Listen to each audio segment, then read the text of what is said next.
আসসালামু আলাইকুম ভিউয়ার্স, কেমন আছেন আপনারা সবাই? আশা করি ভালো আছেন। চলে আসলাম নতুন আরেকটি রেসিপি নিয়ে।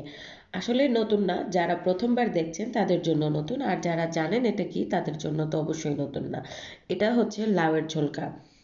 অনেকেই এটা পছন্দ করেন না, আবার অনেকে জানেন না এটা কিভাবে রান্না করে খায়। আমরা বেশিরভাগই এটা ফেলে দিই, কিন্তু এটা যে আসলে কত মজার একটা ভাজি রান্না করে খাওয়া যায় সেটা আমরা অনেকেই জানি না। তাদের জন্য এই ভিডিওটি। তো আমি লাউয়ের ঝোলকাকে ভালো করে ধুয়ে ছোট ছোট করে কেটে নিয়েছি, যেহেতু আমি ভাজি করব ভাজির স্টাইলে কেটে নিয়েছি। তার সাথে আমি আলু দিয়ে দিচ্ছি। যারা ডায়েটে আছেন তারা আলুটা স্কিপ করে যাবেন, শুধু লাউয়ের ঝোলকাটাই খাবেন, এটাই আপনাদের জন্য ভালো। আর যারা আমার মতো ডায়েট করেন না তাদের জন্য তো অবশ্যই আলু দিবেন, আলু দিলে ফ্লেভারটা ভালো আসে।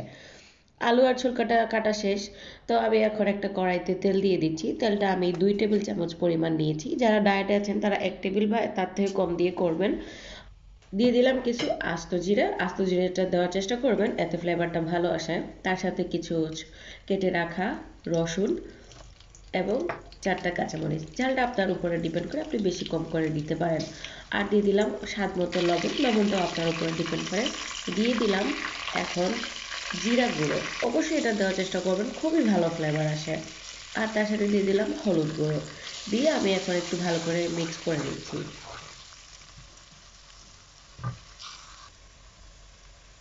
আমার রসুনটা ভাজা হয়ে গেছে। এখন আমি দিয়ে দিচ্ছি কেটে রাখা লাউ ঝোলকা আর আলু। দিয়ে এখন মিক্স করে নিচ্ছি। তার উপরে দিয়ে দিচ্ছি পেঁয়াজ।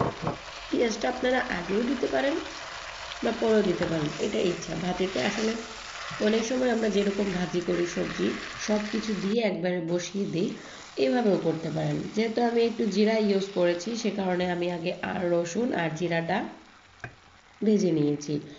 তো দেখুন আমার ভাজা শুরু হয়ে গেছে এবং লাউয়ের ছোলকার যে কালারটা সেটা চেঞ্জ হয়ে আসছে। আরও কিছু সময় আমি করব। তো দেখুন আরও কিছু সময় পরে আমার ভাজিটা তৈরি হয়ে গেছে। আমি এখন আপনাদের একটু সার্ভিস করে দেখাচ্ছি।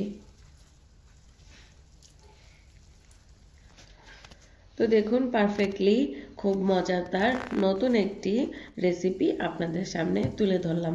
যদি ভালো লেগে থাকে আমার রেসিপিটা, প্লিজ আমার চ্যানেলটি সাবস্ক্রাইব করে আমার পাশে থাকবেন। আর কমেন্ট করে জানাবেন যারা নতুন খেয়েছেন এই ভাজিটি। আল্লাহ হাফেজ, টিল দ্য নেক্সট রেসিপি।